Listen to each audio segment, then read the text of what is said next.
Rama agrotech, शेती तुमची खात्री आमची. नमस्कार शेतकरी मित्रांनो. तर रामा ॲग्रोटेकच्या ऑफिशियल यूट्यूब चॅनलवरती आपल्या सर्वांचं स्वागत आहे. तर तसेच शेतकरी मित्रांनो, आपला शेतकरी मित्रांचा आवडता कार्यक्रम म्हणजे प्रश्न तुमचे उत्तर आमचे, ह्यामध्ये तुमचे सहर्ष स्वागत आहे. तर नमस्कार शेतकरी मित्रांनो, मी रामा ॲग्रोटेक प्रतिनिधी ज्ञानेश्वर चव्हाण. तर आज आपण प्रश्न तुमचे उत्तर आमचे या कार्यक्रमाच्या माध्यमातून आपण महाराष्ट्रातील असं एक तरकारी पीक आहे जे तरकारी पीक प्रत्येक शेतकरी करतो. मग अशा पिकाविषयी आज तुम्हाला माहिती सांगणार आहोत. तर शेतकरी मित्रांनो, आपण वांगी या पिकाची लागवडीपासून ते हार्वेस्टिंगपर्यंत पूर्ण माहिती, म्हणजे या एपिसोडमध्ये आपण पूर्ण माहिती सांगणार आहे. प्रश्न तुमचे उत्तर आमचे या कार्यक्रमाचा 22वा एपिसोड आहे आणि वांगी पिकातला हा पहिला एपिसोड आहे. तर शेतकरी मित्रांनो, वांगी हे पीक महाराष्ट्रातील मोठ्या प्रमाणात पिकवले जाणारे महत्त्वाचा भाजीपाला पीक आहे. तर याच्याबद्दल आम्ही संपूर्ण लागवडीपासून ते हार्वेस्टिंगपर्यंत जे काय तुम्हाला म्हणजे माहिती लागत असेल ते आम्ही प्रश्न तुमचे उत्तर आमचे या कार्यक्रमाच्या माध्यमातून आपण मार्गदर्शन करणार आहोत. तर चव्हाण सर, जर शेतकऱ्यांना जर वांगी लागवड करायची असेल तर मग ते वांगी लागवड करण्यासाठी बाबा काय करावं लागेल? बाबा कशी वांगीची लागवड कशी करायची, काय केलं पाहिजे बाबा? त्याच्यासाठी जमीन कुठली पाहिजे, किंवा मातीची निवड कशी, म्हणजे जमिनीची निवड कशी केली पाहिजे, किंवा त्याच्यामध्ये वांग्याच्या जातीची निवड कुठली करायची, हे आपल्या शेतकरी बांधवांना माहिती नाही. मग हे माहिती करू, म्हणजे त्याच्यासाठी आपल्याला काय सोल्युशन आहे? आता त्यासाठी सुरुवातीला सर्वप्रथम काय आहे, कसदार काळी जमीन आपल्याला गरजेची आहे. म्हणजे निचरा होणारी जमीन तर त्याला गरजेचीच आहे. त्याच्यामध्ये आपण जे निवडलेलं आहे, म्हणजे जे रान निवडलेलं आहे, जमीन निवडलेलं आहे, त्याच्यामध्ये आपण नांगरट सुरुवातीला करावी. नांगरट केल्यानंतर जे शेणखत आहे कुजलेलं, म्हणजे जे कुजलेलं नसेल तर कुजवून घेणे आणि कुजवून घेतल्यानंतर त्याच्यामध्ये ते मिक्स करून त्याच्यामध्ये रोटर मारून नंतर आपण सरी तयार करून घेणे. मग ह्याच्यामध्ये तुम्ही लागण तिथनं पुढचा पार्ट राहतो. समजा शेणखत टाकलं जमिनीमध्ये किंवा जमिनीची मशागत करून घेतली. मशागत केल्यानंतर मग आता आपल्याला रोपांची लागवड करायची. आता मग लागवड करत असताना रोपाचं अंतर किती पाहिजे आणि बेडवर लावायचं कसं पहिलं लावायचं का वाप्यामध्ये लावायचं, आता हे कसं लावलं पाहिजे हे शेतकरी बांधवांना आपल्या माहिती नाही. मग हे माहिती करण्यासाठी तुम्ही काय सांगू शकाल त्याच्यावर? आता बेडवरती लागण करायची म्हणलं तर तसं बघायला गेलं तर या म्हणजे वाण भरपूर प्रमाणात आहेत. म्हणजे संकरित वाण आहेत, त्याच्यामध्ये साधे म्हणजे गावरान वाण आहेत. आपल्या वेगवेगळ्या भागानुसार प्रत्येक भागामध्ये वेगळी व्हरायटी चालती. त्यानुसार शेतकरी बांधवांनी आपल्या आपल्या ह्याच्या मार्केटनुसार जातीची निवड केली पाहिजे. मग ते जाती संकरित जर तुम्ही लावायचा प्रयत्न केला तर संकरित लावायची असेल, संकरित जात जर लावायची असेल तर मग त्याच्यामध्ये ते झाडाचा आकार जो असतो ते भरपूर आकारमान राहतं. मग त्याच्यामध्ये तुम्ही सरासरी 90 सेंटीमीटर बाय 90 सेंटीमीटर अशा प्रकारे तुम्ही लागण करू शकता. म्हणजे ते संकरित जात नसेल तर. आणि संकरित जात जर असेल, म्हणजे संकरित वाण जर तुम्ही रोप किंवा बिया जर आणल्या तुम्ही, तर त्या संकरित वाणामध्ये तुम्ही 110 ते 100 ते 110च्या आसपास लागण करू शकता. शेतकरी मित्रांनो, चव्हाण सरांनी सांगितल्याप्रमाणे की बाबा वांग्याची लागवड करताना साधारणतः 2 रोपाच्या मधलं कमीत कमी 3 फूट अंतर पाहिजे आणि 2 बेडच्या मधलं कमीत कमी 7 फूट अंतर पाहिजे, 6 ते 7 फूट अंतर पाहिजे. आणि जमिनीची निवड कशी पाहिजे की बाबा त्याच्यामध्ये तुम्ही जमिनीचा समूह कमीत कमी 6 ते 7 असला पाहिजे आणि तुमचा पाण्याचा pH हा कमीत कमी 6 ते 7 पर्यंत पाहिजे. तर शेतकरी मित्रांनो, की ज्यावेळेस आपण नर्सरीतनं रोप आणतो किंवा तुम्ही काय म्हणजे ट्रेमध्ये रोप असतील रोपं घेऊन येता आणि ज्यावेळेस तुम्ही घरी आणून ठेवता एका ठिकाणी, की त्यावेळेस ती तुम्ही रोपं कशी ठेवली पाहिजेत आणि कुठे ठेवली पाहिजेत, किंवा ते रोप जे तुम्ही ठेवता ते सावलीमध्ये ठेवायचं नाही. नर्सरीमध्ये त्या रोपांची पूर्ण वाढ झाली का, वाढ झालेली असेल तरच पूर्ण रोप आणायचं ते. आणि रोपं आणताना की ते रोग प्रवाहित असावती, म्हणजे त्याच्यावरती कुठला रोगाचा प्रादुर्भाव नसावा किंवा किडीचा प्रादुर्भाव नसावा. आणि तुम्ही आणल्यानंतर रोप हे सूर्यप्रकाशामध्ये ठेवावेत आणि पूर्ण दिवसभर सूर्यप्रकाशामध्ये न ठेवता तुम्ही सकाळचं आणि संध्याकाळच्या सूर्यप्रकाशामध्ये ठेवा. दुपारच्या वेळेस त्याला सावली येईल अशा हिशोबाने ठेवा आणि तुम्ही 2 ते 3 दिवसानंतर रोपांची लागवड केली तरी चालेल. तर चव्हाण साहेब, की इथून पुढचं म्हणजे रोप लागवड करताना मग त्याला काय काय केलं पाहिजे? रोप लागवड करत असताना आपण सुरुवातीला बेड जर तुम्ही बनवले असतील तर त्यात मल्चिंग पण हातरू शकता आणि असं पण डायरेक्ट करू शकता. मग त्याच्यामध्ये समजा तुम्ही बी रोपण जर करायचं म्हणलं, मल्चिंग न टाकता पण आपण लागवड करू करू शकतो. मग समजा तुम्ही जर बी रोपण करायचं म्हणलं किंवा रोप लागण करायची म्हणलं तर बी रोपण केल्यानंतर सरासरी 110 ते 120 दिवस तुम्हाला उत्पादन घेण्यासाठी लागतात आणि रोप लागण केल्यानंतर 60 ते 65 दिवस 70 दिवस तुमचे कळी निघण्यापर्यंत जातात.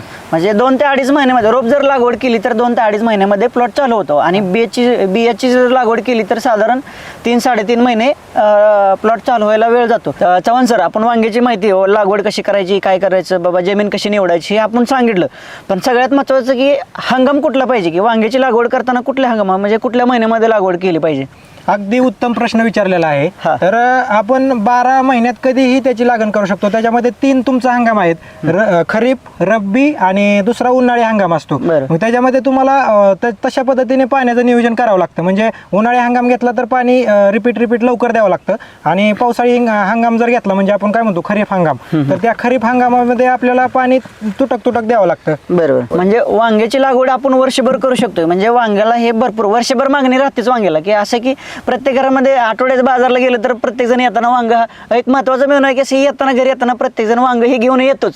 त्यामुळे वर्षभर चालणारा हा वांग्याचं एक पीक आहे. म्हणजे उत्कृष्ट दर्जाचं जर पीक आणायचं म्हणलं तर त्याला दमट आणि उष्ण हवामान त्याला लागतंय. आणि वांग्याचं उत्पादन घेण्यासाठी की बऱ्यापैकी उत्पन्न जर चांगलं पाहिजे असेल तर दमट आणि उष्ण वातावरण जर असेल तर वांग्याचं उत्पादन चांगलं निघतं.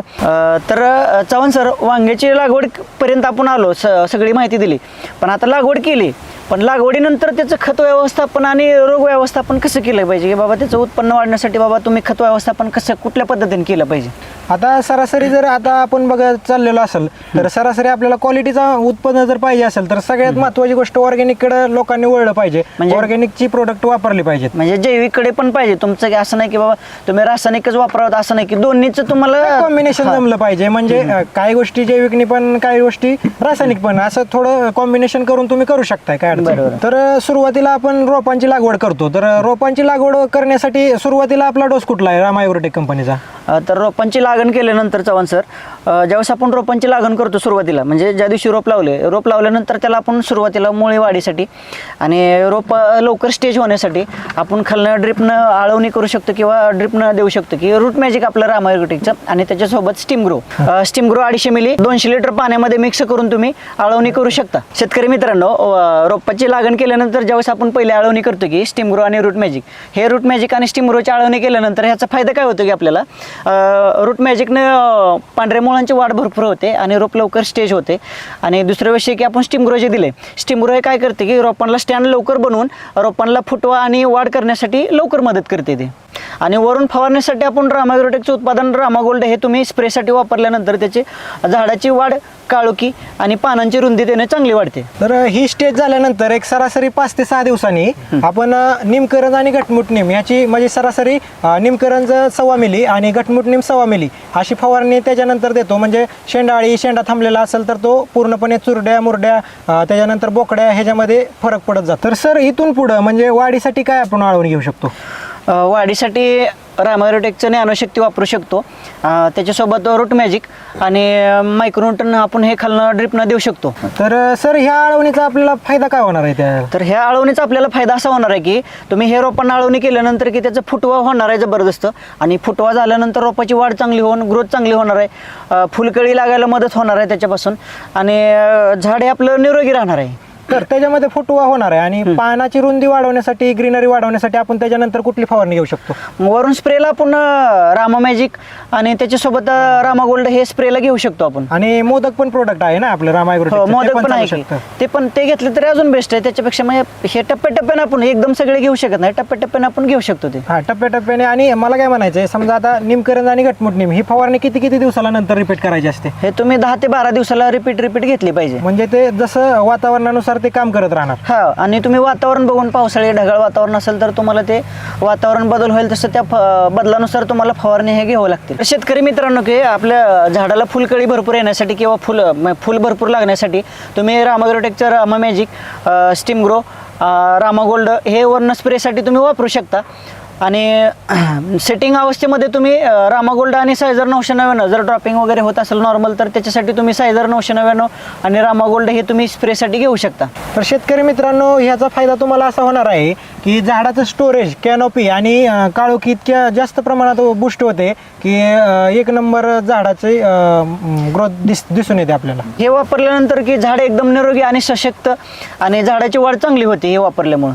तर झाडामध्ये तुम्हाला अजून भरपूर प्रमाणात ग्रोथ पाहिजे असेल आणि भरपूर प्रमाणात झाडाला असे स्टोरेज एकदम जबरदस्त पाहिजे असेल, काळोखी पाहिजे असेल, तर ह्याच्यामध्ये दमदार प्रोडक्ट आहे बायोसमृद्धी तरकारी स्पेशल. बायोसमृद्धी तरकारी स्पेशल हे जर दिलं तर तुम्ही की झाडाला बुष्ट करते जास्त आणि झाडाची निरोगी वाढ ठेवते आणि झाडाला ताकद स्टोरेज पण भरपूर येते.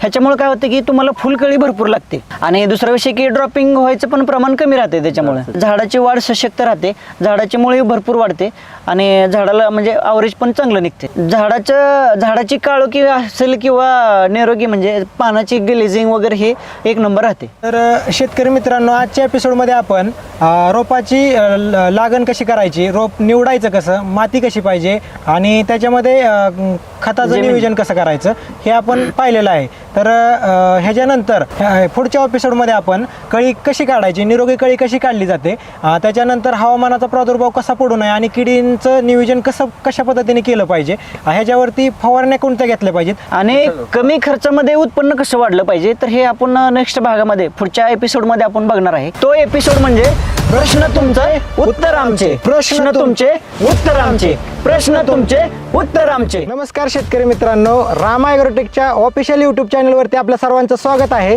तसेच शेतकरी मित्रांनो, आपले रामा ॲग्रोटेकचा धडाडीचा कार्यक्रम म्हणजे प्रश्न तुमचे उत्तर आमचे, या कार्यक्रमामध्ये सुद्धा तुमचं सहर्ष स्वागत आहे. मी रामा ॲग्रोटेक प्रतिनिधी ज्ञानेश्वर चव्हाण. तसेच शेतकरी मित्रांनो, मी नवनाथ देवकते, रामा ॲग्रोटेक प्रतिनिधी. शेतकरी मित्रांनो, आपण पाठीमागच्या भागामध्ये बघितलं की वांग्याची लागवड कशी करायची, रोपाचं अंतर किती ठेवायचं, बेडमध्ये रुंदी किती ठेवायची आणि 2 रोपामधलं अंतर किती ठेवायचं, तर हे आपण पाठीमागच्या भागामध्ये बघितलं आहे. तर आपण आता आणि वाढ कशी करायची हे पण आपण पाठीमागच्या भागामध्ये बघितलेलं आहे. आणि आता ह्या भागामध्ये आपण बघणार आहे की वांग्याचे रोग आणि कीड व्यवस्थापन ह्या भागामध्ये आपण बघणार आहे. वांगे पिकावरती महत्त्वाचं बघायला गेलं तर 3 महत्त्वाच्या गोष्टींवर लक्ष देणं गरजेचं आहे. त्याच्यामध्ये पाणी व्यवस्थापन, रोग व्यवस्थापन आणि तिसरी गोष्ट म्हणलं तर खत व्यवस्थापन.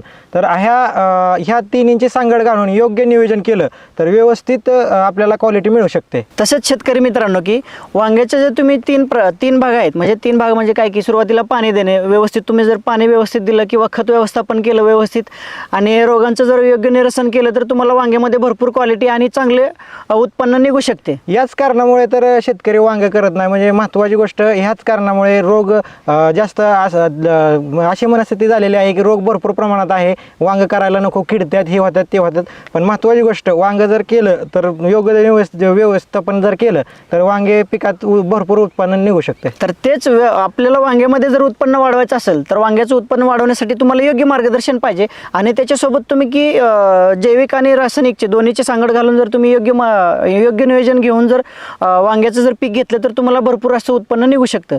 आणि याच्यामध्ये आपण बघणार आहे की आता वांग्याला कुठले कुठले रोग येतात तर त्याच्यावरती आपण विश्लेषण करणार आहे. देवकते सर, सुरुवातीला आपण बघतो शेंडाळी हा प्रकार बघायला मिळतो. तर शेतकरी मित्रांना ह्या पिकावरती काय प्रादुर्भाव जाणवतो? शेतकरी मित्रांनो, वांग्यामध्ये शेंडाळी येते. शेंडाळी म्हणजे सगळ्यात भीती म्हणजे काय की शेतकऱ्यांना शेंडाळी येते. तर कशामुळे येते शेंडाळी? तर शेंडाळी येण्याचं कारण काय? तर शेंडाळी हा कधी येते की जर तुम्ही पिकाची लागवड केली आणि ज्यावेळेस तुमच्या वांग्याची वाढ व्हायला चालू होते, समजा वांग्याची वाढ चालू झाली तुमच्या आणि त्यावेळेस की तुम्ही योग्य प्रमाणात जर फवारणी नाही केली, म्हणजे कीटकनाशक तुमचे नाही जर योग्य व्यवस्थित गेले तर त्यावेळेस तुम्हाला शेंडाळी येणार. आणि शेंडाळी काय येते तर ज्यावेळेस तुमच्या आमुषा आणि पौर्णिमेच्या वेळेस फुलपाखरू येऊन झाडावरती बसतात आणि त्यावेळेस फुलपाखरू अंडे सोडून जातं आणि ते अंडे उभवल्यानंतर 2 ते 3 दिवसामध्ये ते अंडे उभवतं आणि अंडे उभवल्यानंतर त्यातून आळी बाहेर पडते आणि त्या आळी तुमच्या वांग्याच्या शेंड्यामध्ये म्हणजे आतमध्ये होल पाडून आतमध्ये झाडामध्ये जाते. आणि ते कुठं असते की सर्वात प्रथम तुमचं वांग्याचं झाड म्हणजे कवळी वाढ असते. तुम्ही बघू शकता ही कवळी वाढ आहे. त्या कवळ्या वाढीमध्ये लगेच प्रादुर्भाव आळी करते आणि तिथं आळीनं प्रादुर्भाव केल्यामुळे तिथं काय होतं की शेंडा तुमचा खराब होतो, वांग्याची वाढ थांबते तिथं.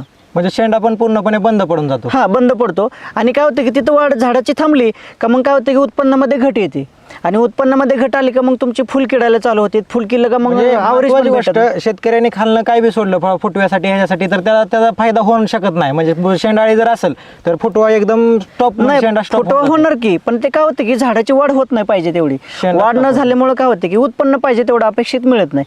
आणि ज्यावेळेस आपला भार चालू होतो की बाबा प्लॉट चालू झालाय आणि शेंडाळी जर पडली, शेंडाळी पडल्यानंतर काय होतं की मग नवीन झाडाची वाढ थांबते, नवीन झाडाची वाढ थांबली का तुम्हाला नवीन फुलं येण्याची थांबतात, आणि नवीन फुलं येण्याची थांबली का मग ते काय होतं की तुमचं उत्पन्न घटलं जाते तिथं. म्हणजे शेतकरी मित्रांनी जर सुरुवातीपासून जर ह्याच्यावरती लक्ष दिलं नाही तर शेतकरी म्हणजे हितच मोठा त्याला गाळा पडू शकतो. हा बरोबर आहे, कारण हे तुम्ही सुरुवातीपासून योग्य म्हणजे शक्यतो तुम्ही अमावस्या आणि पौर्णिमेला तुम्ही त्याची कीटकनाशक म्हणजे की ज्यावेळेस पौर्णिमा असते, पौर्णिमेच्या आदल्या दिवशी किंवा पौर्णिमे दिवशी म्हणा, किंवा अमावस्या असेल तर अमावस्याच्या आदल्या दिवशी किंवा अमावस्याच्या दुसऱ्या दिवशी किंवा अमावस्या दिवशी जर तुम्ही अंड्यावरती म्हणजे अंडे फुटण्यासाठी त्याच्यावर जर तुम्ही योग्य प्रमाणात जर स्प्रे घेतले, मार्केटमधले असेल किंवा कुठलेही तुम्ही घ्या, त्याच्यावरती स्प्रे घेतलं तर त्याच्यावरती म्हणजे शेंडाळीसाठी तुम्हाला लवकर नियंत्रण मिळून जाते. म्हणजे शेतकऱ्याला नियोजन करण्यासाठी पौर्णिमा आणि अमावस्या ही महत्वाचं आहे का? हो महत्वाचं, हे सगळ्यात महत्वाचं आहे तुम्हाला. तर तसेच आता आपण सगळं शेंडाळीचं सांगितलं, तर ह्या शेंडाळीवरती आपल्या रामा ॲग्रोटेकची कोणकोणती उत्पादनं काम करतात? तर तसं बघायला गेलं तर रामा ॲग्रोटेकची उत्पादनं वापरायची म्हटलं तर याला आपलं लोहा किंग वापरू शकता तुम्ही, घटमुट नीम वापरू शकता, आणि बायो इन्व्हर्टर हे पण तुम्ही वापरू शकता. मग त्याचं कसं आहे की तुमची पिकाची वाढ किती आहे, तुमच्या पिकाला गरज कुठली हे बघून तुम्ही त्याचे स्प्रे म्हणजे त्यांच्या रामा ॲग्रोटेकच्या प्रतिनिधीशी संपर्क करून तुम्ही त्यांना कुठले स्प्रे घ्यावे लागतात हे तुम्ही विचारून त्यांना स्प्रे घ्या. तर लोहा किंग आपण वापरायला सांगतो शेतकरी मित्रांना, तर लोहा किंग हे कशा पद्धतीचं प्रोडक्ट आहे, म्हणजे जैविक आहे, ऑर्गॅनिक आहे, कशा पद्धतीचं नियोजन आहे? लोहा किंग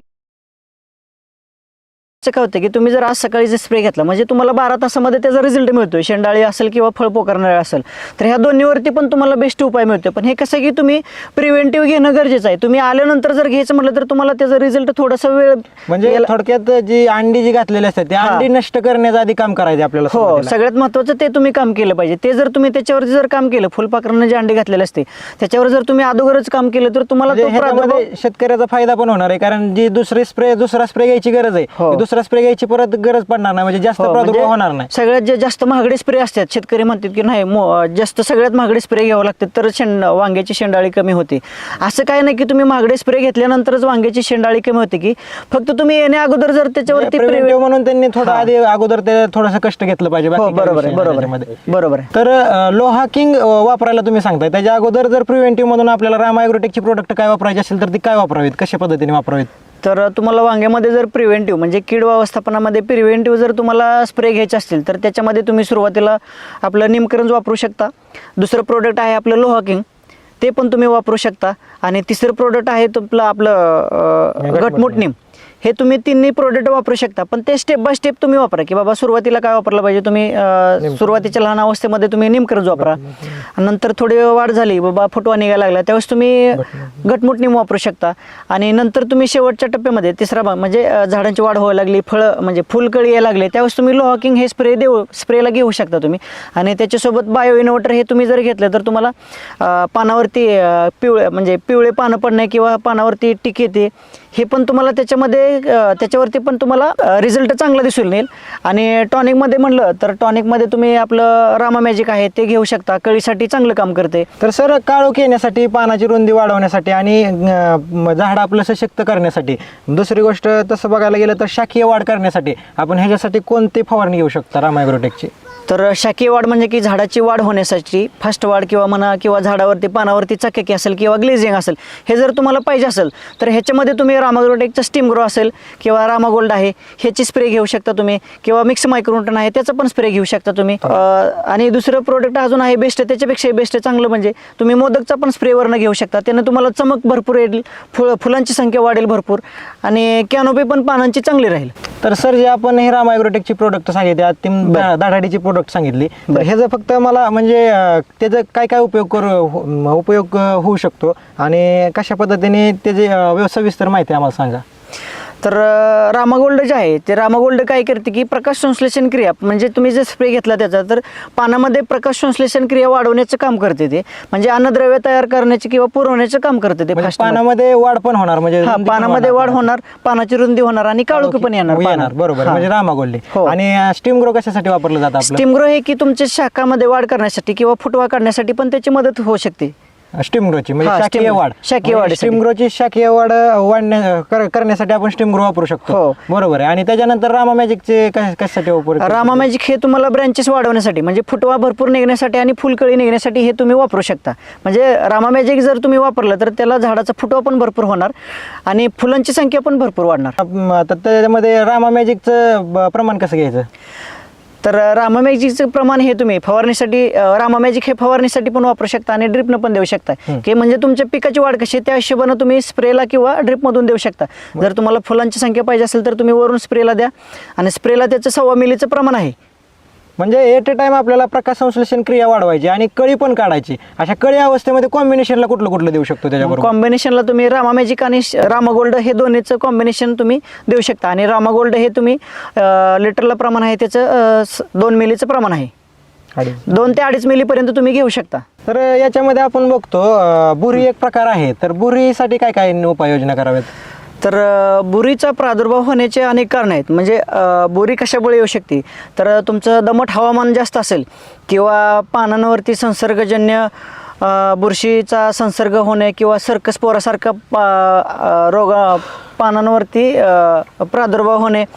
तर ह्याच्यामुळे काय होतं की बुरशी कशामुळे वाढते तर पानांवरती सर्कस्पोराचा जर प्रादुर्भाव वाढला तर मग पाने पिवळे पडतात आणि पानावरती काळे टिपके येतात. त्याच्यामुळे पण बुरी वाढू शकते. किंवा दुसरं तुमचं पाण्याचं नियंत्रण जर नाही झालं योग्य, पाण्याचं प्रमाण जर जास्त झालं तर त्याच्यामुळे मुळी थांबते आणि मुळी थांबल्यामुळे झाडं अन्नद्रव्य घेण्यास थांबते आणि अन्नद्रव्य घ्यायला थांबलं की रोगांचा प्रादुर्भाव म्हणजे त्याच्यामुळे बुरीचा पण प्रादुर्भाव जास्त वाढू शकतो त्याच्यामध्ये पण.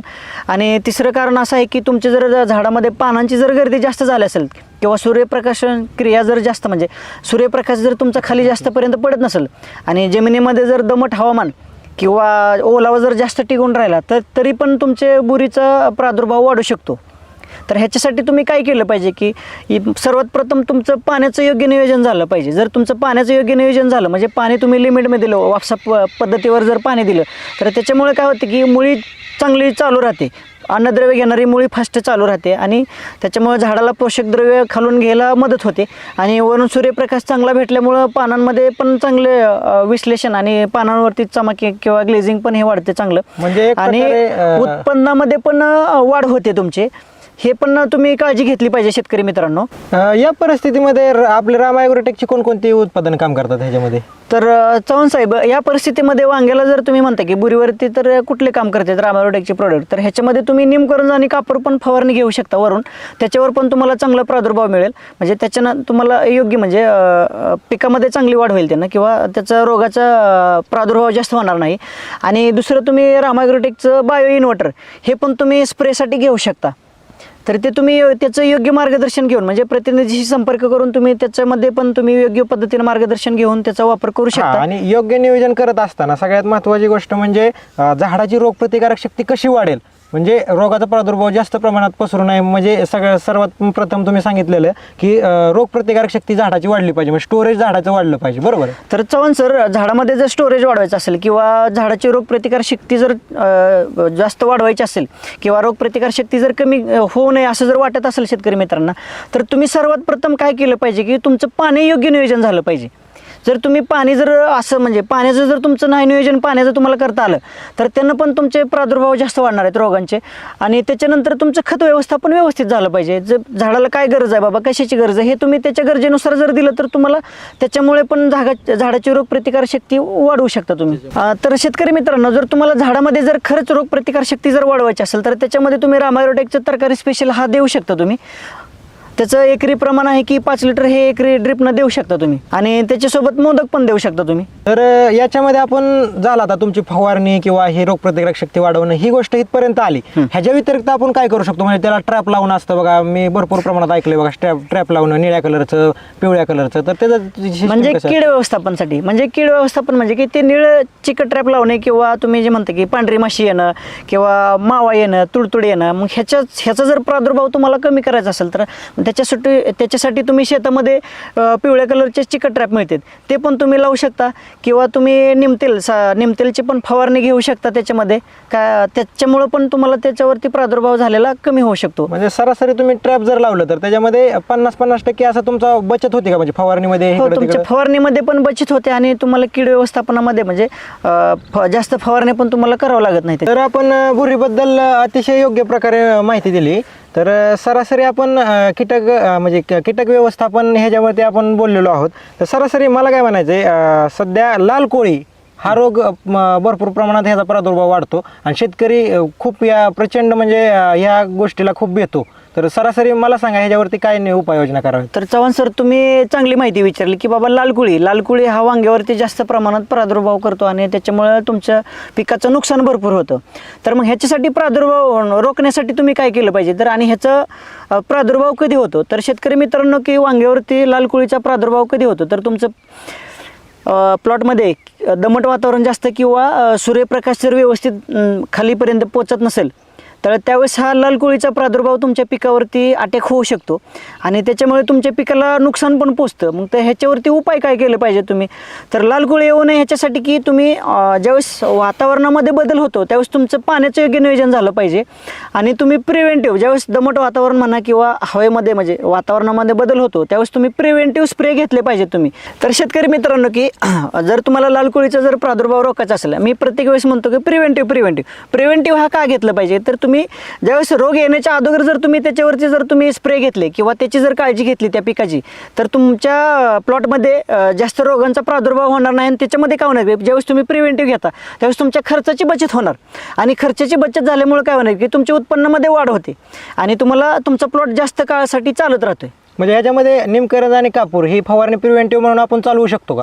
हो, घेऊ शकता की तुम्ही प्रिव्हेंटिव्हमध्ये निमकरंज आणि कापूर पण घेऊ शकता किंवा तुम्ही इतर कीटकनाशक सोबत आपलं निमकरंज पण घेऊ शकता तुम्ही, तसं पण चालतंय. काय म्हणजे त्याच्यामध्ये पण कॉम्बिनेशनला हो, कॉम्बिनेशनला जर तुम्ही घेतलं तरी तुम्हाला जर आवश्यकता असेल तर घ्या, तुम्ही नसेल तर घेऊ नका, तुम्ही तेवढंच घ्या. तर सर, प्रिव्हेंटिव्ह म्हणून आपण किती दिवसाला घेऊ शकतो फवारणी? तर प्रिव्हेंटिव्ह जर घ्यायचं म्हणलं तर प्रिव्हेंटिव्हमध्ये कसं की तुमचं वातावरणाच्या बदलानुसार तुम्ही प्रिव्हेंटिव्ह स्प्रे घेतले पाहिजे. समजा जर पावसाचं वातावरण असेल तर तुम्हाला कमीत कमी 4-5 दिवसाला किंवा 7 दिवसाला स्प्रे घ्यावं लागेल आणि जर कोरडं हवामान म्हणजे थंड किंवा कोरडं हवामान जर असेल तर तुम्ही 8 ते 10 दिवसाला पण स्प्रे घेऊ शकता. म्हणजे तसं हवामानानुसार जर वातावरणात बदल झाला तर तशा पद्धतीने तुम्ही स्प्रे टाकायचे. तर माऊली सर, की तुम्ही प्रश्न विचारला ते चांगलं की बाबा स्प्रे किती दिवसाला घेतला पाहिजे त्याचा, तर तुमच्या वातावरणाच्या बदलानुसार स्प्रे घेतला पाहिजे आणि वातावरण जर चांगलं असेल तर तुम्ही 8 ते 10 दिवसाला पण स्प्रे घेऊ शकता. तुम्ही 8 ते 10 दिवसाला स्प्रे घेतला तर काय अडचण नाही? हो, 8 ते 10 दिवसाला जर स्प्रे घेतला तुम्ही तर एकदम तुम्हाला बेस्ट म्हणजे चांगले रिझल्ट मिळतील त्याच्यामध्ये. म्हणजे स्वस्तात मस्त रामा ॲग्रोटेकचे प्रिव्हेंटिव्ह म्हणून निमकरंज आणि कापूर जर वापरलं तर अतिउत्तम प्रकारे प्रिव्हेंटिव्ह म्हणून काम होऊ शकतं. हो, होऊ शकतं, एक नंबर काम होऊ शकतं. सर, तर रोगावरती नियंत्रण कसं मिळवायचं ह्याच्याबद्दल आपण तुम्ही सांगितलं, सर्व माहिती सांगितलेली आहे. तर ह्याच्यानंतर म्हणजे आता सुरुवातीला आपण कळी निघते, बरोबर? कळी निघाल्यानंतर सेटिंगच्या नंतर पुढची प्रोसेस काय करावं लागते? म्हणजे त्याच्यामध्ये टॉनिक काय द्यावं लागतं आणि तिथून पुढच्या बुरशीनाशक कीटकनाशकचा काय सविस्तर माहिती सांगा. तर माऊली सर, तुम्ही प्रश्न छान विचारला की बाबा लागवड केल्यानंतर साधारण 1 महिन्याचं रोप झालं किंवा 1-1.5 महिन्याचं झालं, ज्यावेळेस त्याला फुलकळी लागायला लागली किंवा फळधारणा व्हायला लागली, मग ह्यावेळेस तुम्ही त्याला खत व्यवस्थापन किंवा अन्नद्रव्यांची काय व्यवस्थापन दिलं पाहिजे, म्हणजे त्याला कुठली गरज आहे बाबा, काय दिलं पाहिजे? तर शेतकरी मित्रांनो, की त्याला काय की बाबा तुम्हाला सेटिंग म्हणजे फुलधारणा होण्यासाठी तुम्ही रामा मॅजिक वापरू शकता किंवा मोदक पण वापरू शकता तुम्ही आणि रामा ॲग्रोटेकचं मोदक. आणि दुसरं म्हटलं जर समजा दुय्यम अन्नद्रव्यामध्ये किंवा सूक्ष्म अन्नद्रव्यामध्ये म्हटलं तर तुम्ही मिक्स मायक्रोन्यूट्रन वापरू शकता, झिंक वापरू शकता, रामा झिंक वापरू शकता किंवा रामा बोरॉन वापरू शकता. बरं, हे दुय्यम अन्नद्रव्य ह्याचं प्रमाण सांगा की आम्हाला, कशा पद्धतीने सोडावं शेतकऱ्यांनी? आता स्प्रेला जर म्हटलं तर तुम्ही रामा झिंक हे तुम्ही 1 ग्रॅमनं स्प्रेला वापरू शकता, रामा बोरॉन हे तुम्ही 1 ग्रॅमनं स्प्रेला घेऊ शकता आणि मोदक हे तुम्ही 2 मिलीनं स्प्रेला घेऊ शकता तुम्ही. तर त्याचं फायदे काय की तर झिंकनं तुम्हाला काय होतं की पानावरती काळोखी वाढते आणि फळ धारण्यासाठी लवकर आणि फळांचं वजन येण्यासाठी पण मदत होते आणि बोरॉनमुळे काय होते की तुमची फळगळ होत असेल किंवा फळधारणा लवकर होत नसेल किंवा फळांना वाकडा तिकडा आकार येत असेल तर त्यावेळेस तुम्ही बोरॉन दिलं तर रामा बोरॉन दिलं तर त्याच्यामुळे पण तुम्हाला त्याचं हे होऊ शकतं म्हणजे ग्लेझिंग किंवा चमक आणि फळगळ जे आहे ते थांबते.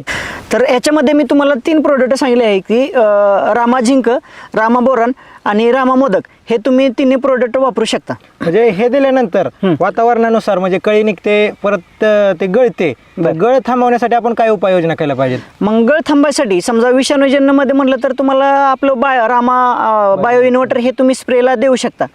आणि त्याच्यानंतर तुम्ही रामा बोरॉन पण वापरू शकता. बोरॉन पण वापरू शकतो. हो, म्हणजे बोरॉन. सेटिंगच्या अवस्थेमध्ये हो, वापरू कोणतंही शकता. वातावरण असलं तरी त्या सेटिंगच्या अवस्थेमध्ये तुम्ही बोरॉन वापरू शकताय. हो बरोबर आहे. पण ह्याच्यामध्ये महत्त्वाचा मुद्दा असा आहे की तुम्हाला पाण्याचं योग्य व्यवस्थापन करणं गरजेचं आहे. याच्यामध्ये हे पाण्याचं पण तुम्ही व्यवस्थापन करणं गरजेचं आहे. पाण्याचं योग्य व्यवस्थापन हा. सेटिंग होण्यासाठी हो. म्हणजे सेटिंग होण्यासाठी सर्व गोष्टींची गरज आहे. प्रकाश संश्लेषण क्रिया, हो. परत पाण्याचं व्यवस्थापन हो. आणि योग्य कीटकांचं नियोजन. हो, म्हणजे आणि त्याच्यामध्ये बुरशीनाशक व्यवस्थित म्हणजे बायो इन्व्हर्टर तुम्ही म्हणताय, हो. तर बायो इन्व्हर्टर व्यवस्थित पद्धतीत फवारणी केली तर व्यवस्थित आपलं सेटिंग होऊन जातं. म्हणजे थंडीच्या दिवसामध्ये आपल्याला फुलगळीची म्हणजे अवस्था जाणवते. मग त्यावेळेस आपण फुलगळ- इन्व्हर्टर की हा. हो त्यावेळेस तुम्ही बायो इन्व्हर्टर हे वापरू शकता. रामा ॲग्रोटेकचं बायो इन्व्हर्टर वापरू शकता तुम्ही. आणि आता सध्या तुम्ही प्रिव्हेंटिव्ह म्हणून सांगितलं होतं निमकरण कापूर, तर ही निमकरण कापूर आपण फुलकळी अवस्थेमध्ये वापरू शकतो का?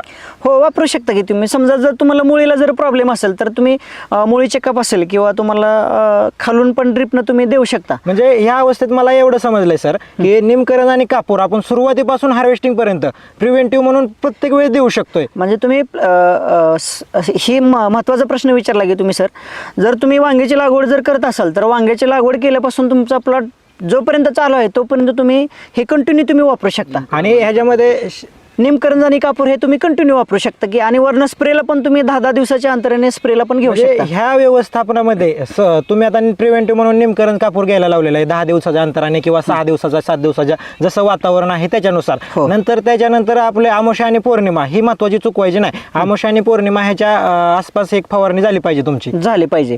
तर त्याच्यामध्ये काय की अमावस्या आणि पौर्णिमेला तुम्ही कीटकनाशकची फवारणी घेतली पाहिजे.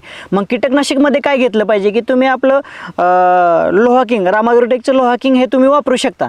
आणि त्याच्यामध्ये दुसरं प्रिव्हेंटिव्हसाठी अजून त्याच्यासाठी घटमुट निम आणि निमकरंज पण वापरू शकता. तर आज आपण या भागामध्ये बघितलेलं आहे की रोग व्यवस्थापन, पाणी व्यवस्थापन, कीड व्यवस्थापन आणि खत व्यवस्थापन कशा पद्धतीने करायचं. मित्रांनो तुम्ही जर हा एपिसोड बघितलेला आहे प्रश्न तुमचे उत्तर आमचे ह्याच्यामध्ये ऑफिशियल यूट्यूब चॅनलमध्ये, तर तुम्हाला जर ह्याच्यामध्ये अजून वांग्याच्या पिकामध्ये जर तुम्हाला काय अजून प्रश्न विचारायचे असतील किंवा तुम्हाला जर काय माहिती घ्यायची असेल तर तुम्ही रामा ॲग्रोटेकच्या यूट्यूब चॅनलमध्ये कमेंट बॉक्समध्ये जाऊन तुम्ही प्रश्न विचारू शकता. किंवा तुम्हाला जर अजून त्याच्यामध्ये जर तुम्हाला अजून जास्त माहिती पाहिजे असेल तर तुम्ही रामा ॲग्रोटेकच्या कस्टमर केअरला कॉल करू शकता किंवा फोन करू शकता. एकदा तुम्ही फोन करून तुम्हाला त्याच्यावरती सर्व माहिती मिळली जाईल. तर शेतकरी मित्रांनो आपण पुढच्या भागामध्ये बघणार आहे की साईज, चमक आणि ग्लेझिंग आणि मार्केटला माल तुमचा कसा गेला पाहिजे ह्याच्यावरती आपण पुढच्या भागामध्ये बोलणार आहे. तर शेतकरी मित्रांनो की तुम्हाला जर अजून काय प्रश्न विचार असेल किंवा अजून तुमच्या काय शंका असतील तर हे तुम्हाला जर ह्याच्यावरती जर तुम्हाला मार्गदर्शन हवे असेल तर किंवा तुमच्या शंकेला जर निरसन करायचं असेल तर तुम्ही रामा ॲग्रोटेकचे अवश्य एकदा पाहू शकता की प्रश्न तुमचे उत्तर आमचे हा कार्यक्रम तुम्ही अवश्य एकदा पाहू शकता. तर शेतकरी मित्रांनो तुम्हाला पण प्रश्न पडले असतील तर अवश्य पाहायला विसरू नका. प्रश्न तुमचे उत्तर आमचे, प्रश्न तुमचे उत्तर आमचे, प्रश्न तुमचे उत्तर आमचे. रामकृष्ण हरी. शेतकरी मित्रांनो रामा ॲग्रोटेकच्या ऑफिशियल यूट्यूब चॅनलवरती आपल्या सर्वांचे स्वागत आहे. तसेच शेतकरी मित्रांनो आपला रामा ॲग्रोटेकचा धडाडीचा कार्यक्रम म्हणजे प्रश्न तुमचे उत्तर आमचे या कार्यक्रमामध्ये तुमचे सहर्ष स्वागत आहे. शेतकरी मित्रांनो मी ज्ञानेश्वर चव्हाण, रामा ॲग्रोटेक प्रतिनिधी. शेतकरी मित्रांनो मी रामा ॲग्रोटेक प्रतिनिधी नवनाथ देवकते. तर शेतकरी मित्रांनो प्रश्न तुमचे उत्तर आमचे या पर्वातील 23वा भाग आणि वांगे पिकातील 3रा भाग. तर या भागात आपले सर्वांचे स्वागत आहे. तर शेतकरी मित्रांनो आपण पाठीमागच्या 2 भागामध्ये वांग्याच्या 2 भागामध्ये आपण बघितलं की पिकाची वाढ कशी करायची आणि पिकाला उत्पन्न कसे म्हणजे जास्त उत्पन्न कसे निघले पाहिजे आणि त्याचं योग्य नियोजन कसं झालं पाहिजे म्हणजे किडींचे व्यवस्थापन आणि रोग व्यवस्थापन हे आपण पाठीमागच्या 2 भागामध्ये बघितलेलं आहे. तसेच पाठीमागच्या भागामध्ये शेंडाळी, करपा, त्याच्यानंतर बुरी, डावणी याच्यावरती नियंत्रण कसं मिळवावं आणि रोगावरती नियंत्रण मिळवून खतांचं योग्य नियोजन कशा पद्धतीने करावं हे आपण गेल्या भागात बघितलेलं आहे. तसेच शेतकरी मित्रांनो आज आपण या भागामध्ये साईज, चमक, ग्लिजिंग आणि आपला माल मार्केटला कशा पद्धतीने विकला जातो आणि कोणत्या कालावधीमध्ये आपण तो माल म्हणजे हार्वेस्टिंग केला पाहिजे म्हणजे त्या पद्धतीने त्याची लागवड आणि हार्वेस्टिंग केलं पाहिजे या विषयावर आपण बोलणार आहोत. तर देवकते साहेब साहेब, आता सेटिंग आपण मागच्या भागात बघितलं, सेटिंगपर्यंत आपण सगळं नियोजन सांगितलेलं आहे.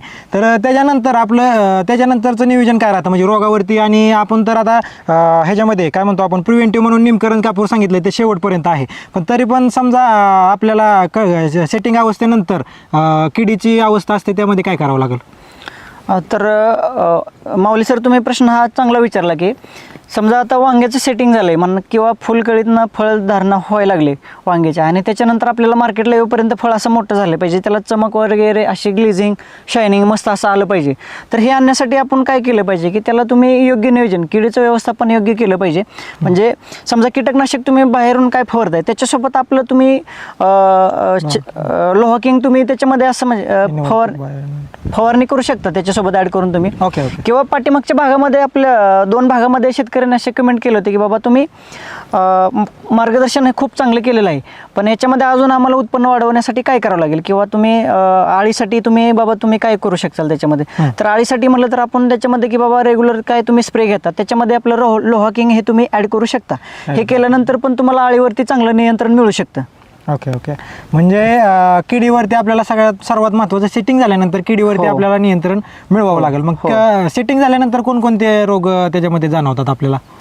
तर सेटिंगपासून पुढे की समजा फळधारणा चालू झाली म्हणजे हार्वेस्टिंगला माल जर येत असेल पुढे, तर त्याच्यावरती काय की बाबा बुरीचा एक अटॅक होऊ शकतो. आणि दुसरं काय की समजा तुमचं पाण्याचं योग्य नियोजन झालं पाहिजे, खताचं योग्य नियोजन झालं पाहिजे, आणि किडींमध्ये म्हटलं तर फक्त आळी आणि पांढरी माशी. म्हणजे ह्याच्यामुळे शेतकरी सगळ्यात महत्त्वाचं सेटिंग झाल्यानंतर बरेच शेतकऱ्यांचा असा प्रॉब्लेम आहे की फळ किडलं जातं. बरोबर आहे. मार्केटला भरपूर असे म्हणजे 300 कॅरेट निघले, 400 कॅरेट निघले तर 100 कॅरेट गावतात आणि 200-300 कॅरेट फेकून द्यावं लागतात, कारण ही कीड आहे महत्त्वाचं. आणि ह्याच्यामुळं लोक लागवड करत नाहीत. मग ह्याच्यानुसार कसं नियोजन केलं पाहिजे त्यांनी?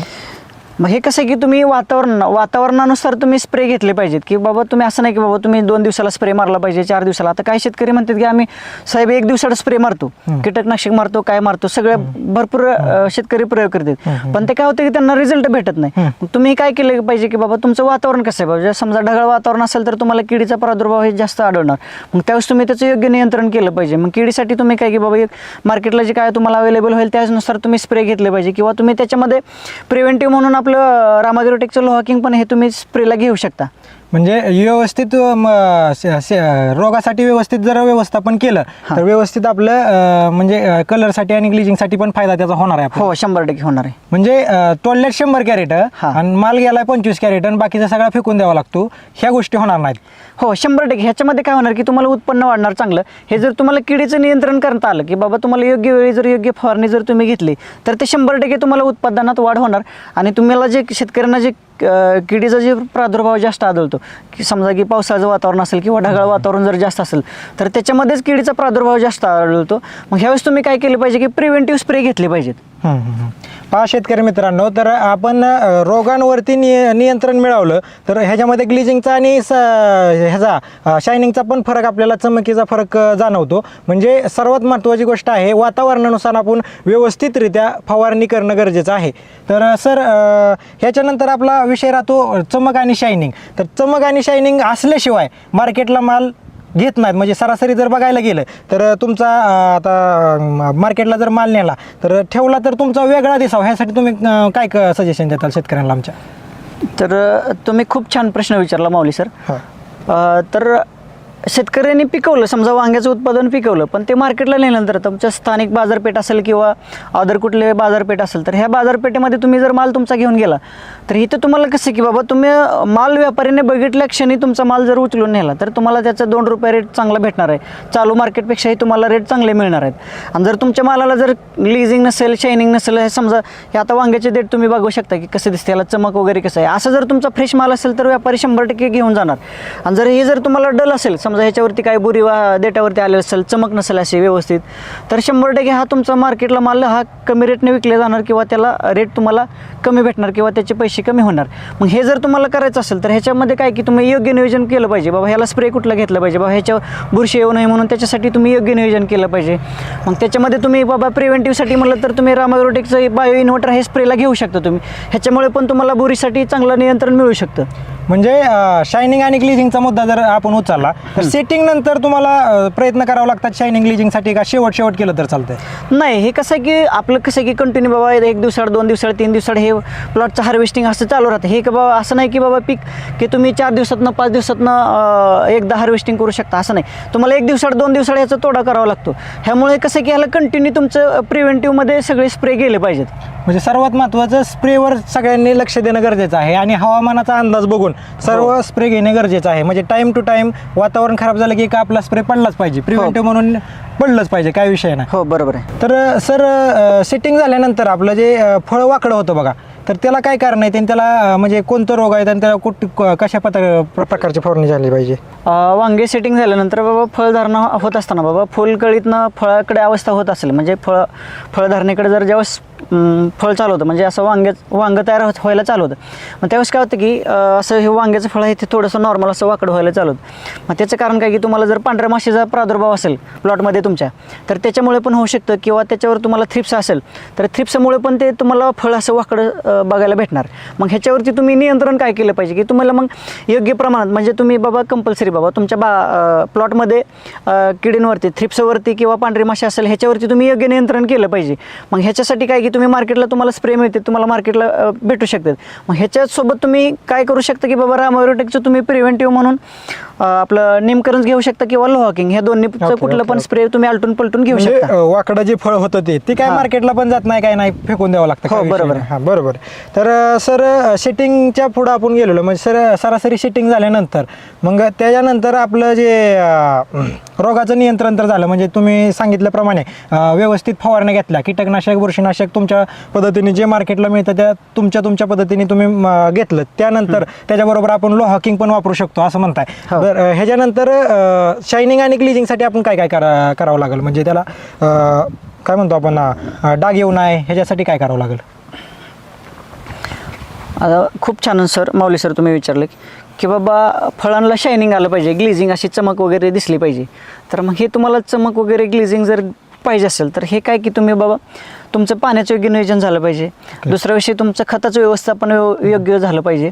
आणि तिसरा भाग म्हणजे तुम्ही फवारणीसाठी, म्हणजे समजा वातावरण जसं चेंज होईल, वातावरणाच्या चेंजेसनुसार तुम्हाला वर्ण बुरशीनाशक म्हणा किंवा कीटकनाशक काय असतील ते तुम्हाला प्रिव्हेंटिव्हमध्ये तुम्ही स्प्रे घेऊ शकता. म्हणजे मला काय विचारायचं होतं, ही जर समजा आपण मार्केटला सेलिंग करायला जाणार आहे माल, त्यावेळेस जी ग्लिजिंग शायनिंग येते बरोबर, तर ही जैविकमुळं येते जास्त, तुमचा अनुभव काय आहे की म्हणजे जैविकमुळं जास्त जाणवते का रासायनिकमुळं, म्हणजे कसं शायनिंगच्या बाबतीत काय बोलताल तुम्ही? आता विषय कसं की आता तुमची जमीन कशी आहे किंवा काय तुमच्या जमिनीचा पोत कसा आहे, आणि बऱ्यापैकी शेतकऱ्यांनी काय केलं की पाहिजे की तुम्ही जैविककडे जास्त कल दिला पाहिजे. आणि जैविकमुळं काय होते की तुमच्या जमिनीचा पोत चांगला राहतो. बरोबर. आणि जमिनीचा पोत चांगला राहिल्यामुळे काय होतं की तुम्हाला पीक जास्त कालावधीपर्यंत फळ देऊ शकते, म्हणजे तुम्हाला उत्पन्न काढून देऊ शकते. आणि हे जर तुम्ही रासायनिक जर वापरू शकत असाल, जर रासायनिकमुळे काय होते की तुम्हाला उत्पन्न मिळतं पण ते कसं की तात्पुरतं मिळतं, तुम्हाला कायमस्वरूपीचं मिळत नाही. क्वालिटी तुम्हाला कसं की तुमची क्वालिटी तुम्हाला एकदा चांगली भेटू शकते किंवा दुसऱ्या वेळेस तुम्हाला खराब पण भेटू शकते. हे तुमचं कसं की तुमच्या जमिनीवरती, जमिनीचा पोत कसा ह्याच्यावरती अवलंबून आहे. मग ह्याला तुम्ही काय केलं पाहिजे की समजा तुम्ही रासायनिक जर वापरत असाल तर रासायनिक सोबत तुम्ही जैविकची किंवा सेंद्रियची तुम्ही त्याला साथ दिली पाहिजे किंवा जोड दिली पाहिजे, म्हणजे तरच पुढच्या काळात शेती टिकेल. हो, म्हणजे रासायनिक बरोबर जर जैविकची जोड असेल तर 100% पुढे शेती टिकेल, हे असं तुमचं म्हणणं आहे? 100% बरोबर. म्हणजे जैविककडे कल जास्त शेतकऱ्यांचा पाहिजे. सगळ्यात महत्त्वाची गोष्ट वांग ही पीक, महत्त्वाची गोष्ट जे आपले कार्यक्रम असतात, लगन सराई असते, त्याच्यानंतर बाकीचे कार्यक्रम असतात, त्याच्यामध्ये वापरले जातात, म्हणजे वांग्याची भाजी भरपूर प्रमाणात वापरली जाते. तर त्या कालावधीमध्ये बरोबर माऊली सर, तुम्ही जे सांगताय ते बरोबर आहे बाबा. समजा वांग्याला मार्केट कधी असते, तुमचं म्हणणं बरोबर आहे. आता हे कसं आहे की वांग्याचं उत्पादन हे वर्षभर तुम्ही घेऊ शकता, आणि वांग्याला मार्केट कधी राहते की बाबा वांग्याला वर्षभर पण मार्केट राहू शकतं. मग त्याच्यामध्ये काय थोडे सिजनेबल असतात. मग हे तुमच्या स्थानिक परिस्थितीवरचं मार्केट काय बाबा, काही भागामध्ये देशी व्हरायट्या चालतात, काय भागामध्ये हायब्रिड. मग हे तुमचं स्थानिक लेवलचं मार्केट काय, ह्या हिशोबाने तुम्ही वांग्याची व्हरायटी निवडून त्या हिशोबाने तुम्ही लागवड करू शकता. आणि दुसरा विषय म्हटलं तरी समजा तुम्हाला वांग्याचा रेट पाहिजे असेल तर मग हे कसं की समजा नोव्हेंबर डिसेंबरपासून पुढं समजा लग्न सराई चालू होते. मग ह्याच्यामध्ये कसं आहे की कंटिन्यू म्हणजे प्रत्येक घरामध्ये वांग्याची भाजी ही केली जाते. मग हे वांग्याची भाजी म्हणजे प्रत्येक घरामध्ये आठवड्यातनं एकदा का होईना पण वांग्याची भाजी असते. त्यामुळे कंपल्सरी वांग्याच्या भाजी म्हणजे वांग्यासाठी प्रत्येक आठवड्याला मागणी ही राहतेच कंपल्सरी. त्यामुळे असं नाही की बाबा तुम्हाला मार्केटला अडचण येते किंवा मग तुमचा माल कुठं गेला नंतर म्हणजे खपल किंवा काय होईल. ही कसं आहे की तुमच्या स्थानिक लेवलची बाजारपेठ काय ह्या हिशोबाने तुम्ही ते वाण निवडू शकता. तर भारतामध्ये भरपूर लागवड केल्या जातात. तर शेतकऱ्यांनी कशा पद्धतीने लागवड केली पाहिजे, कोणता वाणाचं नियोजन केलं पाहिजे त्यांनी तसं? तर माऊली सर तुम्ही बरोबर म्हणजे प्रश्न विचारला की तर शेतकरी मित्रांनो की आपण वांग्याचे म्हणजे आपल्या भारतामध्ये किंवा आपल्या महाराष्ट्रामध्ये वांगे कुठले पिकवले जातात की पांढरा वांगा असेल, हिरवा वांगा असेल किंवा काळं वांगा असेल किंवा ह्याच्यामध्ये काय की बाबा ह्याच्यामध्ये व्हरायटी आहेत. म्हणजे सगळ्यात जास्त महाराष्ट्रामध्ये म्हटलं तर तुम्ही कुठलं की पांढरं वांगा असेल, हिरवं वांगा असेल, काळं वांगा असेल, ह्या 3-4 व्हरायटी चांगल्या म्हणजे महाराष्ट्रामध्ये फेमस आहेत. मग हे वांगं कसं आहे की समजा हिरवं वांगं असेल ते थोडंसं गोलाकार राहतं, भाजीसाठी बेस्ट मानलं जातं. किंवा काळं वांगं आहे ते लांब येतं किंवा मोठं गोल येतं, हे भारतासाठी वापरलं जातं, फेमस आहे वांगं ते. मग ह्याच्यामध्ये तुम्ही तुमच्या म्हणजे तुमच्या स्थानिक बाजारपेठेवरती कुठलं जास्त चालतात ह्याच्यावरती तुम्ही हे वाण निवडून तुम्ही लागवडी करू शकता आणि त्याच्यानुसार तुम्ही तुम्हाला जसं पाहिजे त्या पद्धतीनं तुम्ही उत्पादन घेऊ शकता. आणि समजा तुम्हाला जर आणि हे तुम्ही समजा लागवडी केली आणि ह्याच्यामध्ये तुम्हाला जर समजा साईज पाहिजे असेल किंवा आता समजा भरताचं वांग असेल त्याच्यासाठी मोठी साईज लागते. मग हे तुम्ही साईज आणण्यासाठी तुम्ही मार्केटला रेग्युलर तुम्ही प्रोडक्ट वापरता. मग त्याच्यासोबत तुम्ही काय करू शकता की बाबा आपलं राम ॲग्रोटेकचं बायोसृष्टी आहे हे जर तुम्ही त्याच्यासोबत जर दिलं तुम्हाला साईज 1 नंबर भेटू शकते. त्याच्यामुळे ग्लेझिंग चांगली येते आणि चमक पण चांगली राहते आणि मार्केटला तुमचा 1 नंबर क्वालिटीनं माल विकला जाऊ शकतो. म्हणजे एवढं सगळं केल्यानंतर व्यवस्थित म्हणजे त्यांचं मार्केटला उत्पादन निघू शकतंय काय अडचण नाही. म्हणजे अशा पद्धतीने जर जैविक आणि रासायनिकची सांगड घालत व्यवस्थित जर नियोजन केलं तर व्यवस्थित आपण त्यांना म्हणजे आपण काय म्हणतो रासायनिकला बघलच द्यायची खरं म्हणलं तर. पण एक 50-50% किंवा 80-20चा फॉर्म्युला जर वापरून जर आपण व्यवस्थित जर रित्या नियोजन केलं तर ग्लेजिंग, शायनिंग आणि साईजला 1 नंबर जर रिझल्ट जैविकमध्ये मिळतोय म्हणजे सरासरी. पण विषय काय झाला की आज मार्केटला सगळे रासायनिक पर्यंत आले आज की बाबा आता पूर्वीच्या काळी बघितलं तर रासायनिक नव्हते. जर आपल्या आजोबांच्या किंवा पंजोबांच्या काळामध्ये बघितलं तर ते युरिया म्हणजे काय माहित नव्हतं. पण आता कसं झालं की पाठीमागच्या 50 वर्षापासून हे युरिया म्हणा किंवा रासायनिक खत असतील हे भरपूर प्रमाणात शेतकऱ्यांनी वापरायला चालू केलेत. आणि शेतकऱ्यांचं एक झालं की असं म्हणणं झालं की बाबा रासायनिक वापरल्याशिवाय शेती येऊ शकत नाही. पण हे कसं झालं की त्यांना म्हणजे त्यांच्या मनामध्ये हे झालेलं आहे गैरसमज आलेला आहे. बरोबर. मग हे कसं की बाबा हे आता आपल्याला हे सांगणं म्हणजे थोडंसं क्रिटिकली वाटतं की बाबा ह्याच्यासोबत तुम्ही जैविक आणि रासायनिक दोन्हीची सांगड घातली तर तुम्हाला अजून चांगला बेस्ट रिझल्ट येऊ शकतो. ओके. मग हे तुम्ही नुसतं 100% रासायनिक पण वापरू नका किंवा असं नाही की बाबा तुम्ही सगळंच नॅचरली करू शकता. मग दोन्हीची सांगड घालून तुम्हाला एकदम चांगलं उत्पादन पद्धतीने घेऊ शकता. हो. तर गेले आपले 2 भाग झालेले आहेत त्याच्यामध्ये भरपूर कमेंट आलेले आहेत. तर शेतकरी मित्रांचं म्हणणं असं आहे की बाबा हे सगळं मार्गदर्शन जे आहे आपण देतोय म्हणजे हे जे प्रश्न तुमचे उत्तर आमचे ह्याच्यामध्ये जे कमेंट येत आहेत की बाबा हे उत्पादन मिळतं कुठं किंवा हे जे सिस्टीम कशा पद्धतीने चालेल किंवा काय म्हणजे तुम्ही माऊली सर म्हणलं की बाबा हे आपण जे सांगतोय बाबा ह्याच्यामध्ये समजा तरकारी स्पेशल असेल हे तुम्ही वापरायचं आहे, शेतकऱ्यांना वापरायचं आहे. मग हे मिळतं कुठं तर शेतकरी मित्रांनो हे प्रोडक्ट कुठे मिळतं किंवा समजा बायोसमृद्धी तरकारी स्पेशल जर तुम्हाला वापरायचं असेल तर हे मिळतं कुठे की समजा आपण व्हिडिओ बघताय त्या व्हिडिओच्या तुम्हाला लिंकवरती ह्याच्यावर व्हिडिओमध्ये तुम्हाला नंबर दिलेला आहे. तर शेतकरी मित्रांनो तुम्हाला जर हे उत्पादन वापरायचं असतील तर हे उत्पादन तुम्हाला वापरण्यासाठी व्हिडिओ बघत असताना तुम्हाला त्या स्क्रीनवरती नंबर दिलेला आहे. त्या नंबरवरती तुम्ही कॉल करून विचारू शकता की बाबा हे उत्पादन तुम्हाला कुठे मिळेल. तर तुम्हाला ह्या कॉलवरती नंबर दिलेल्या नंबरवरती जर कॉल केला तर तुम्हाला तुमच्या भागामध्ये कुठे उत्पादन मिळते हे तुम्हाला त्याची माहिती मिळेल. म्हणजे कस्टमर केअर नंबरवरती कॉल केल्यानंतर मटेरियल कुठं भेटेल ती सांगताल का? हो 100% तुम्हाला भेटून जाईल. ओके. आणि तुमचा म्हणजे राम ॲग्रोटेकचा आपला माणूस तिथं जाऊन त्यांचं मार्गदर्शन करणार? हो. जे कोणत्या तुमच्या भागामध्ये कोण प्रतिनिधी असेल कंपनीचा तो प्रतिनिधी तुमच्या बांधावरती येऊन तुम्हाला मार्गदर्शन करेल. तर वांगी पीक व्यवस्थापन करत असताना शेतकरी मित्रांना कोणता प्रॉब्लेम येत असेल? माऊली सर तुम्हाला असं म्हणायचं की शेतकरी मित्रांना जर काय अडचणी असतील तुमच्या वांगी पिकामध्ये जर काय अडचणी असतील तर हे तुम्हाला अडचणीवर सोल्युशन पाहिजे असेल किंवा मार्गदर्शन जर पाहिजे असेल तर तुम्ही अवश्य एकदा खाली स्क्रिप्टमध्ये दिलेल्या नंबरवरती कॉल करू शकता किंवा राम ॲग्रोटेकच्या कस्टमर केअरला तुम्ही एकदा कॉल करू शकता किंवा राम ॲग्रोटेकच्या प्रतिनिधीशी संपर्क करून तुम्हाला तुम्हाला योग्य ते मार्गदर्शन तुम्हाला भेटलं जाईल आणि कमेंट बॉक्समध्ये कमेंट पण करू शकता. तर शेतकरी मित्रांनो, वांग्याच्या लागवडीपासून ते हार्वेस्टिंगपर्यंत रामाग्रोटेकची सर्व उत्पादने हे तुमच्या साथीला म्हणजे आहेत. म्हणजे ते जर तुम्ही यूज केली तर किंवा वापरली तर त्याच्यापासून तुम्हाला उत्पन्न हे चांगलं मिळू शकतं. तर तुम्ही हाच प्लॉट बघू शकता. आता माझ्या डोक्याच्या वर चाललेला आहे. जबरदस्त असा रिझल्ट आहे. रामाग्रोटेकची उत्पादनं खरंच एक नंबर आहेत. जैविक एकदा वापरून बघा. रामकृष्ण हरी. तर जाता जाता शेतकरी मित्रांनो एवढं सांगेल की बाबा तुम्हाला वांगे पिकामध्ये जर कुठल्या अडचणी असतील किंवा काय तुम्हाला अडचण येत असतील, त्याच्यावरती तुम्हाला सोल्युशन भेटत नसेल तर तुम्ही अवश्य एकदा रामाग्रोटेकच्या यूट्यूब चॅनलला सबस्क्राईब करा किंवा त्याच्यावरती तुम्ही जर तुम्हाला व्हिडिओ दिसतील किंवा तुम्हाला त्याच्यावरती नंबर येतो त्या नंबरवरती तुम्ही अवश्य एकदा कॉल करून तुम्ही त्याची माहिती घेऊ शकता. तर शेतकरी मित्रांनो, शेतकऱ्यांच्या समस्याला उत्तर देणारा एकमेव कार्यक्रम म्हणजे प्रश्न तुमचे उत्तर आमचे. शेतकरी मित्रांनो, तुमच्या प्रश्नांना व समस्यांना उत्तर देणारा कार्यक्रम म्हणजेच प्रश्न तुमचे उत्तर आमचे. प्रश्न तुमचे उत्तर आमचे. प्रश्न तुमचे उत्तर आमचे.